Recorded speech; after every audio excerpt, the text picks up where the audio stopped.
5월 23일 금요일 김유정의 톡톡 동안입니다. 대선 특집 릴레이 인터뷰. 오늘은 두 번째 순서로 개혁신당 경북선대위 황재선 위원장과 경북 지역 공약과 선거 전략 들어보겠습니다. 안녕하세요. 예, 안녕하십니까. 경북 상임선대위원장 황대선 변호사입니다. 네, 이제 선거가 정말 코앞입니다. 사전투표는 채 일주일도 남지 않았는데요.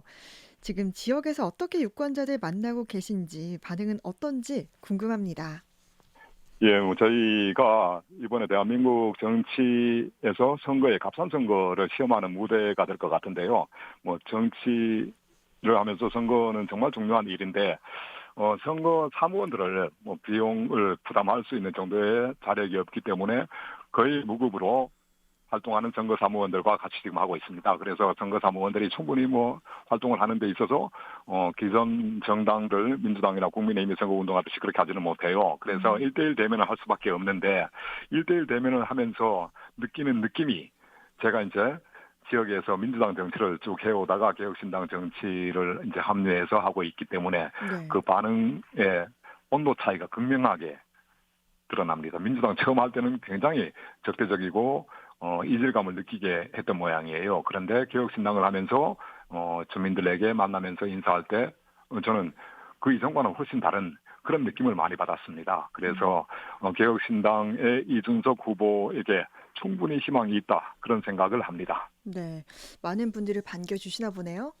예, 그렇습니다. 지금 이게 생각보다 훨씬 호응이 좋으세요. 네, 희망이 있다라고 말씀해 주셨는데 개혁신당의 이준석 후보가 대통령이 돼야 하는 이유부터 말씀해 주시죠. 예, 저는 이준석 후보가 가지고 있는 가치가 그 세대 교체라는 데 있다고 생각합니다.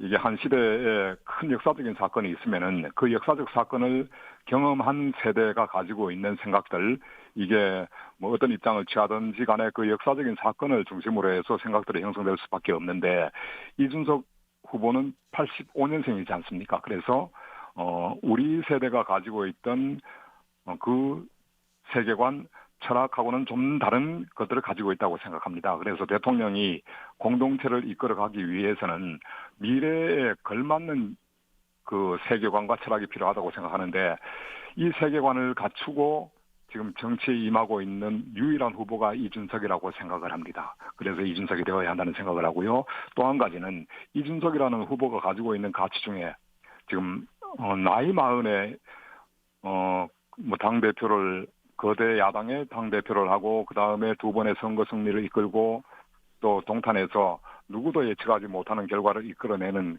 그 사실 기적과 같은 경험을 가지고 있는 후보이기도 합니다. 이건 대한민국의 현대사에 있어서도 찾아보기 힘든 정도의 성과를 자기 스스로 경험으로 만들어낸 사람이기도 하고 세계적으로도 정치적인 경험을 나이 마흔에 쌓을 수 있는 이런 정치인이 과연 있을까 하는 생각을 해요. 그래서 아마 대한민국 미래를 이끌어가는데 충분히 믿고 맡길 수 있는 정도의 자질을 가지고 있다고 저는 그렇게 보고 있고 그래서 이준석이다 하는 생각을 합니다. 네. 그러면 이 개혁신당의 경북 지역을 위한 공약들을 좀 자세하게 소개해 주시죠. 예, 이제 경북 지역이 가지고 있는 특성이라는 게 있습니다. 이게 도지사나 시장 군수와 같이 단체장들이 약속할 수 있는 공약을 당연히 담아서 그것을 실행에 옮기는 데 있어서 협력해야 하는 것은 당연할 거고요. 먼저 이제 경북 지역이 대한민국 현대사에서 산업화를 이끌어온 가장 중요한 지역 중에 하나였었는데 지금 산업 환경이 바뀌고 유통 구조가 바뀌고 하는 데 있어서 좀 적응하지 못한 측면이 있는 것 같아요. 그런데 대통령이 공약을 내세울 때 저는 눈에 띄는 게 제도적인 환경이나 이제 경북을 기업들이 찾아오고 또 경북이 가지고 있는 그 특성에 맞는 산업 발전을 이끌어갈 만한 제도를 마련하는 게 가장 중요하다고 생각을 합니다. 이번에 대통령 공약으로서 내세운 것이 지역에 따라서 최저임금이나 그 다음에 최저임금을 비롯해서 법인 세율을 자율적으로 조정할 수 있는 부분을 여지를 남겨두겠다 하는 이 부분, 자율적으로 결정할 수 있는 이 공약을 소개를 시켜드리고 싶어요. 네. 이게 자치권 강화와도 맞물려 있고, 그 다음에 자치권의 발현으로서 어떻게 하는 것이 경북의 산업을 일으키는데 유리한지에 대해서 자치단체 스스로 판단해보고 고민해볼 수 있도록 하는, 고민할 수 있도록 하는 그 장치가 될 것 같습니다. 음. 그래서 이게 지금 가장 절실한 지역이 아마 영남과 호남이 될 것이라고 생각되는데요. 그 지금 영남 지역 중에서 특히 경북 같은 경우에는 북부 쪽은 소멸 위험 지수가 굉장히 높잖아요. 네. 지금 이것을 극복할 수 있는 방안으로서 자치단체 스스로 그리고 주민들 스스로 법인세와 최저임금의 수준은 어느 정도로 할 것인지 자율적으로, 물론 최저 기준은 정해져 있어야 되겠죠.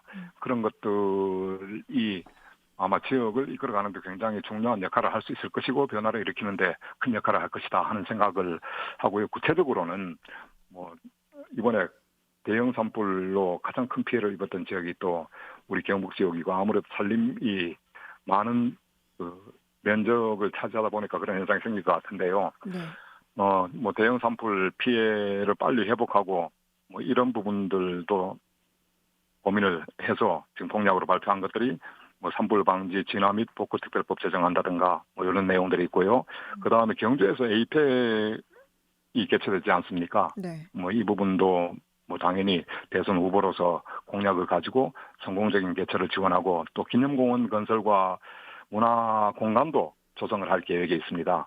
그리고 성장을 지원하는 데 있어서 교통망이라고 하는 것도 빼놓을 수가 없기 때문에 동서횡단철도나 동해안 고속도로 그리고 달빛철도, 동서횡단 고속도로, 대경선 구미 김천 연장하고 동대구역과 경주 포항 간에 구간을 또 신설하는 계획도 가지고 있습니다. 그리고 영일만 횡단대교도 신설할 계획입니다.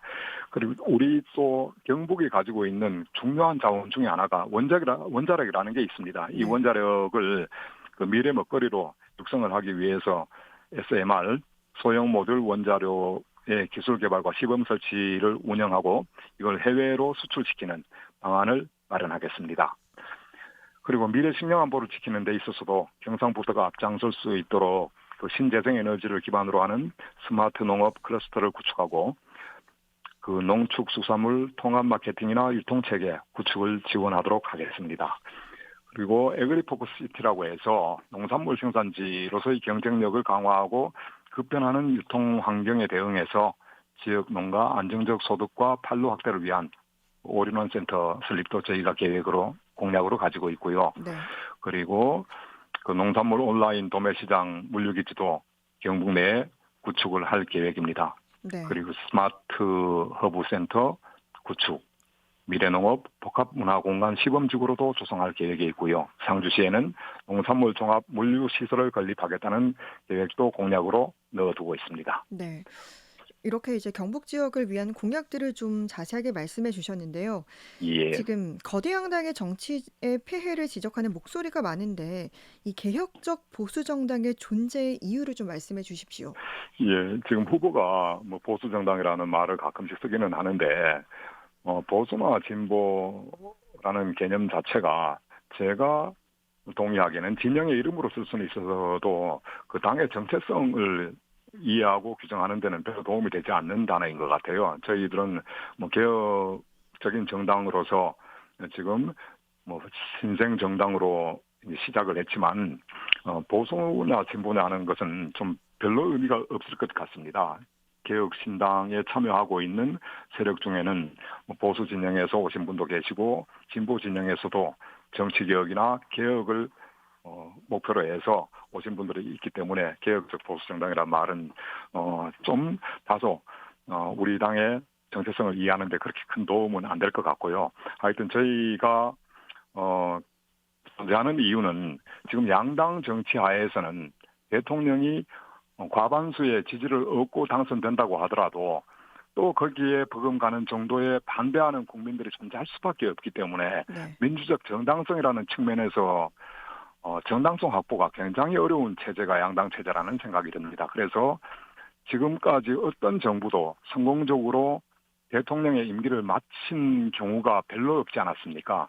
근데 이제 3당이 저희가 있음으로써 민주적 정당성을 확보하는데 굉장히 큰 도움이 될 겁니다. 그리고 앞으로 대한민국의 미래를 지금까지 이렇게 양당의 극단적인 대립하에서도 억지로 끌려와서 왔지만은 좀 성공적인 대한민국의 미래를 만들기 위해서는 유능한 정부가 탄생을 해야 될 건데 그 유능한 정부는 결국 민주적 정당성의 크기에 달려 있을 것 같습니다. 그 3당이 존재해야 되는 이유도 거기에 있다고 생각이 되고요. 그래서 개혁신당의 존재 이유라면은 양당 정치를 극복하고자 하는 그 극렬하게 대립하고 하는 이 정치를 극복하기 위한 대안이 될 겁니다. 그래서 개혁신당은 반드시 필요하고 성공시켜야 한다는 생각이 저한테는 강하게 네. 남아 있습니다. 네, 이준석 후보가 이제 청년 정치인을 시작해서 앞서 말씀해 주셨듯이 개혁적인 면모를 많이 보여왔는데요. 또 예. 반면에 비호감도도 좀 상당히 높은 편이거든요. 여기에 대해서는 어떻게 생각하십니까? 아마 비호감도라고 하는 게 뭐 싸가지 없다라든가 그다음에 말하는 태도라든가 이런 것들 때문에 좀 그런 느낌을 받을 수 있을 것 같기는 한데 정치 지도자의 사실은 사람됨이나 인성 문제에 대해서는 굉장히 이해하기 어렵잖아요. 아무리 가까운 사람이라고 해도 그 사람의 인성이나 사람됨을 갖다가 함부로 규정할 수는 없는 것 아니겠습니까? 그런데 대한민국 정치가 워낙 극단적인 양당 정치를 하다가 보니까 깊이 있는 사고를 할 수 있는 기회가 좀 부족하지 않았나 하는 생각이 듭니다. 인간에 대한 이해라든가 이런 것을 할 수 있는 기회가 별로 없었던 것 같아요. 그러다 보니까 이준석 후보가 아무래도 새로운 세대일 수밖에 없지 않습니까? 그리고 새로운 세대가 고분고분해서는 별로 가치가 없다고 생각이 들어요. 그 새로운 세대로서 주장을 꼰대 정치인들, 기성 정치인들과는 다른 주장을 하는 과정이 아무래도 다소 비호감도를 만들어내는데 좀 기여를 한 것 같은데 이 후보가 과연 무엇을 하려고 하는지 그것에 초점을 맞추어서 본다면은 그 비호감도라는 측면도 아무래도 국민들이 다시 한번 바라보는 계기가 될 수 있을 것 같다는 생각이 들고요. 그리고 이제 뭐 사람이 어떻게 보이느냐 하는 것은 결국 후보의 목 아니겠습니까? 네. 후보가 좀 더 노력해야 될 부분들은 노력해야 될 거라고 생각합니다. 네. 김문수 후보와 이준석 후보의 단일화, 이게 지금 선거 막판 최대 변수로 떠오르고 있는데요. 이 후보는 지금 거부 의사를 명확히 하고 있습니다. 단일화에 대한 입장 좀 말씀해 주시죠. 단일화를 요구하는 목소리가 있다는 것은 저희들도 듣고 있기는 한데 아무래도 이게 양당 정치에 너무 길들여져 있다 보니까 사람들 의식 속에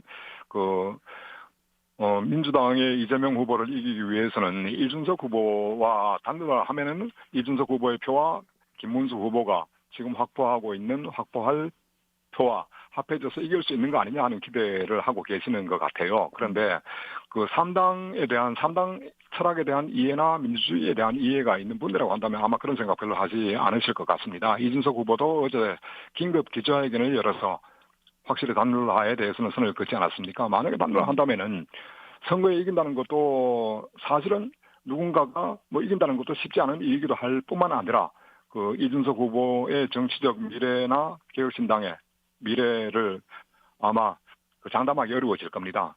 저는 그 대한민국의 민주주의의 발전과 그 다음에 3당이 개혁신당이 존재하는 그 이유를 증명하기 위해서라도 단일화에 대해서는 반대합니다. 네.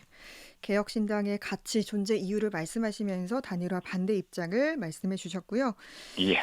이준석 후보가 여론조사를 보니까 지금 10%까지 지지율이 나오고 있는데 지역 예. 표심을 얻기 위한 선거 전략 어떻습니까? 예, 뭐 우리 지역의 경북 지역의 특성이 국민의힘이 거의 뭐 압도적인 지지를 받아오지 않았습니까? 그동안. 그런데 이번에 12.3 이제 계엄을 선포하면서 국민의힘에 대한 실망을 하신 분들이 굉장히 많으실 겁니다. 네. 이분들의 표가 민주당으로 흘러가지 않도록 노력하는 것이 아마 개혁신당 경북조당의 경북 캠프의 뭐 주된 그 목표가 될 것 같은데요. 지금 실제로 민주당이 뭐 제가 보는 한도 내에서는 도대체 뭘 하고자 하는지에 대해서 어떻게라는 것이 빠져 있는 것이 이재명 후보의 생각인 것 같아요. 어떻게라는 게 이게 그동안 우리 이재명 후보가 국민들한테 인기를 누려왔던 건 사실인데 그 알맹이가 없다는 생각이 많이 듭니다. 그래서 지금 뭐 이재명 후보가 내세우는 공약들의 허구에 대해서 뭐 저희들이 뭐 피력하는가 하면은 피력하는 한편 국민의힘을 대체할 수 있는 지역에서 역할을 할 수 있는 정당임을 같이 공유를 해나가는 과정, 그것이 저희 선거 전략이 될 것 같습니다. 네. 이제 끝으로 그럼 지역 유권자들에게 더 하시고 싶은 말씀 해주시죠. 예, 뭐 대한민국 정치의 특성이 뭐 서울 수도권 중심의 정치가 되다 보니까 지역에서 어떤 독자적인 의사 형성이 굉장히 어려운 게 그 대한민국 정치의 현실인 것 같습니다. 그 지역이 아무래도 이제 뭐 대선이다 보니까 지역이 독자적인 의사 형성이 참 쉽지는 않을 것 같다는 생각이 들기는 하지만은 우리 지역의 필요성에 대한 인식 거기에서 시작을 해서 유권자들이 투표 의사를 결정을 했으면 좋겠다 하는 생각을 저는 합니다. 네, 개혁신당 경북선대위 황재선 위원장이었습니다. 고맙습니다. 예, 고맙습니다.